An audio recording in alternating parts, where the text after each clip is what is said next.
Hello everyone, स्वागत है हमारे इस पार्ट 4 वीडियो में, जहाँ पे आज निर्देशांक ज्यामिति के बारे में हम और बात करेंगे और उनके जो बचे सवाल है जो कि पेपर के दृष्टिकोण से बहुत इंपॉर्टेंट है उसके बारे में आप फिर से अध्ययन करेंगे।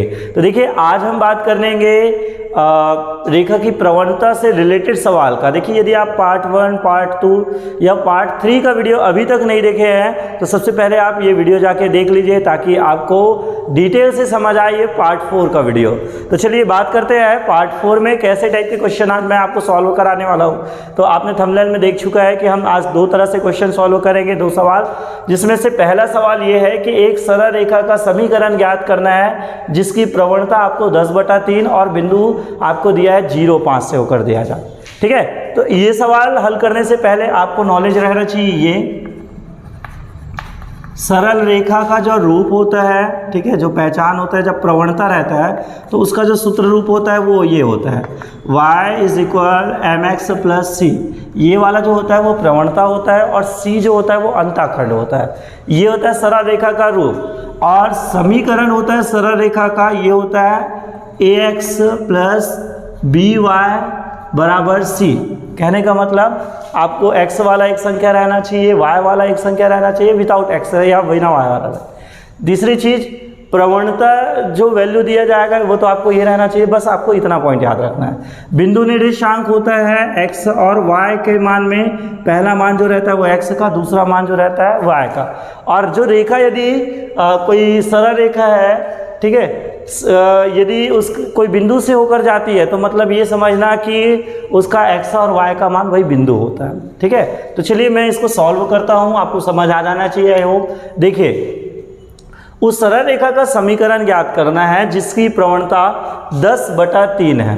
ठीक है, तो सबसे पहले तो दिया है, ठीक है, रेखा की प्रवणता है ना।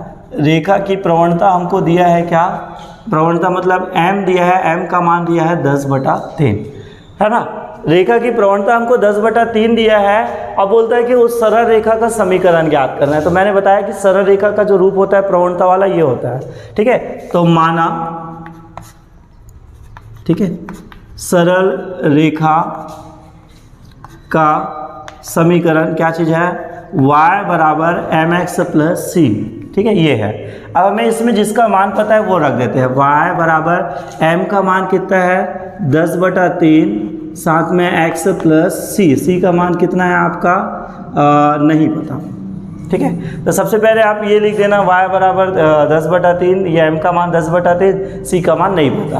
अब क्या करना, आप ये जो 3 है उसको पक्षांतर करना है। कैसे पक्षांतर करना है, इधर और इधर। या आप बोल सकते हैं सब में 3 का गुना कर दो तो भी हो जाएगा, /3 है तो सब में 3 का गुना कर दो तो 3 का गुना हो जाएगा। तो ये क्या हो जाएगा 3y बराबर, इसमें 3 का गुना करूंगा तो 3 और 3 कट जाएगा, मतलब क्या बचेगा 10x। इसमें गुना कर दोगे तो 3c। या ऐसा भी बोल सकते हैं ये 3 को हटा दो तो ये इसमें और इसमें चला जाएगा 3y और 3c, 10x इसमें 3 है। ठीक है, तो ये आप पहले इसको लिख लीजिए। ये बना आपका सरल रेखा समीकरण। ठीक है, अब बोलता है क्या, यहाँ पे इसको मैं देता हूँ समीकरण 1। अब ये बोलता है कि ये जो सरल रेखा है वो बिंदु 0.5 से होकर जाता है। ठीक है, समीकरण 1 बिंदु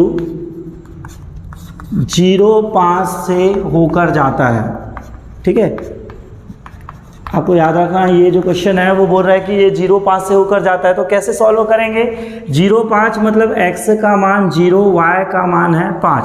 तो ये जो समीकरण 1 है वहाँ पे x की जगह में तुम रखोगे 0, y का मान क्या रखोगे 5। तो चलो हल कर देते हैं। 3 गुना y का मान देखो,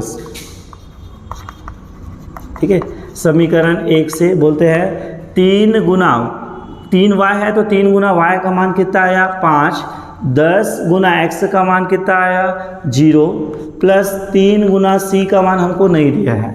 तो आप पहले ये लिख लेना। ठीक है, अब उसके बाद बस आप इसको सॉल्व करते हैं। चलो देखिए, कुछ नहीं करना है, रेखा का प्रवणता हमको दिया था, रेखा का समीकरण मान है, यहाँ से बटा वाला है उसको पक्षांतर करें। बोलते हैं कि ये बिंदु से जा रहा है तो बस मान रखना। 3 पंचे हो गया आपका कितना 15, और यहाँ पे 10 गुना 0 15। ठीक है, 10 गुना 0 बराबर क्या हो गया 0, प्लस 3 गुना सी मतलब 3c, मतलब 15 बराबर 0 और 3c कितना हो जाएगा 3c। तो यहाँ से c का वैल्यू निकलेगा, तो c बराबर क्या हो जाएगा आपका 15/3, 3 एकम 3, 3 पंचे 15, c का मान आपका कितना आया 5। ठीक है, जैसे ही आपका c का मान आएगा आपको c का मान समीकरण में ही रखना है, वही समीकरण में। ठीक है, तो समीकरण 1 में c का मान रखने पर, ठीक है, तो समीकरण 1 क्या है आपका 3y बराबर 10x, मैं लिख देता हूँ इसको, 3y बराबर 10x प्लस 3c, ये आपका समीकरण 1 है। मैं इसमें c का मान रख रहा हूँ, c का मान आया आपका 5। ठीक है, तो 3y बराबर 10x मतलब वही रहेगा प्लस 3c, c का मान कितना आया आपका 5, तो 3y बराबर हो जाएगा 10x प्लस 3 पंचे 15। अभी मैंने आपको बताया कि समीकरण रेखा का समीकरण क्या रहेगा, तो x y, तो आप इसको इधर ला लो, तो 10x इधर आएगा तो क्या हो जाएगा -10x, पहले से है 3y बराबर क्या 15। ये इसका रेखा का समीकरण है ax प्लस by बराबर c के रूप में। तो आप इस तरह से इसको लिख सकते हैं, या आप चाहो तो इसको ऐसा भी कर सकते हैं, ये आप चाहो तो y वाले को उधर पक्षांतर कर सकते हैं, तो क्या हो जाएगा इस तरफ बच जाएगा 0, उधर पहले से है क्या 10x, y वाला चला गया तो क्या हो जाएगा -3y, और पहले से क्या है 15, मतलब इसको लिख सकते हैं क्या 10x माइनस 3y प्लस 15 बराबर 0। ये दो तरीके से लिख सकते हैं। तो आप को बनाने का तरीका बस याद रखना, आपको ये समीकरण लगाना है, फिर बिंदु का मान रखना है, वहाँ से c का वैल्यू आएगा और c का मान रिटर्न रख के आप समीकरण बना सकते हैं। तो ये क्वेश्चन नंबर पहला है। पहला यदि आपको समझ नहीं आया तो क्वेश्चन नंबर दूसरा में भी बिल्कुल आप आसानी से समझ जाओगे। इसको आप अपने कॉपी में नोट कर लीजिए, और लगता है कि जहाँ पे डाउट है तो वीडियो को रिवर्स करके फिर से देख लीजिए। मैं आपको इसके बाद बताता हूँ क्वेश्चन नंबर सेकंड, अपने कॉपी पे आप इसको नोट जरूर कीजिए। चलिए, तो क्वेश्चन नंबर पहला आपने यदि बना लिया है, अपने कॉपी में नोट कर लिया है, तो क्वेश्चन नंबर दूसरा की बात करते हैं। क्वेश्चन नंबर दूसरा पे क्या बोल रहा है, उस सरल रेखा का समीकरण ज्ञात करना है जिसकी प्रवणता 7/3 और रेखा बिंदु है 6 0 से होकर जाती है। क्वेश्चन नंबर पहला ही टाइप का है, बस प्रवणता अलग दे दिया, बिंदु अलग दे दिया है, तो बनाने का तरीका भी सेम रहेगा। क्या होगा, आपको बोल रहे हैं क्या, रेखा की प्रवणता 7/3, तो सेम ट्रिक रहेगा। दिया है रेखा की प्रवणता 7/3, आप चाहो तो इसको ना देख के भी बना सकते हो, आंसर लास्ट में मैच कर लेना। रेखा की प्रवणता 7/3 अपन मान रखते हैं समीकरण पे, तो y बराबर क्या होता है, m का मान रखेंगे 7/3 x प्लस c। मैंने आपको बताया कि ये 3 को बटा में नहीं रखना है, पक्षांतर कर देना है, तो ये क्या हो जाएगा 3y बराबर 7x प्लस 3c, ये आपका बनेगा समीकरण 1। अब मैंने बताया कि ये जो समीकरण 1 है वो कौन सा बिंदु से जा रहा है, तो देख लो 6 और 0 से। तो समीकरण 1 बिंदु 6 और 0 से होकर जा रहा है, मतलब x का मान आया 6, y का मान क्या आया 0। तो आपको मान रखना है उसी समीकरण 1 में, ठीक है, समीकरण 1 से। तो समीकरण 1 में x के जगह में 6, y के जगह में 0, तो चलो रखते हैं 3y, मतलब यहाँ पे क्या हो जाएगा 3 गुना y का मान आपका 0 बराबर 7x, मतलब x का मान आपका कितना है 6 प्लस 3 गुना c, ठीक है 3c है, 3 गुना 0 क्या हो जाएगा 0, 7 6 के 6 7 42, 7 6 का 42 प्लस 3c, ठीक है। तो 0 बराबर 42 प्लस c, तो 42 को उधर पक्षांतर करो तो क्या हो जाएगा -42, ठीक है, बराबर इधर क्या आ जाएगा 3c, ठीक है। तो यहाँ से c बराबर क्या हो जाएगा -42/3, तो 3 एकम 3, 3 एकम 3 बचा 1, ठीक है, तो ये हो जाएगा 3 चौक 12, कितना आया -14 बराबर c, या इसी को अपन बोलेंगे क्या c बराबर -14, ठीक है। अभी अपन बनाए पहला सवाल, सेम उसी तरह से बनेगा, तो ये आपका c का मान आ गया क्या -14।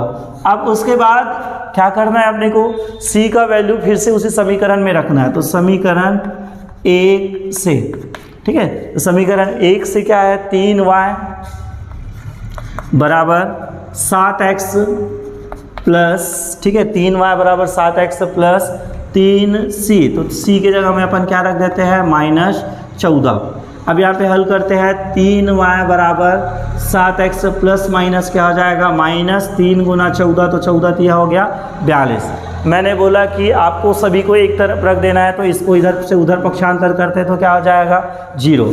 इधर पहले से क्या है 7x प्लस 3y, उधर गया तो -3y, उधर पहले से क्या है -42, तो इसी को अपन क्या लिख सकते हैं 7x माइनस 3y माइनस 42 बराबर 0। ये है उस सरल रेखा का समीकरण।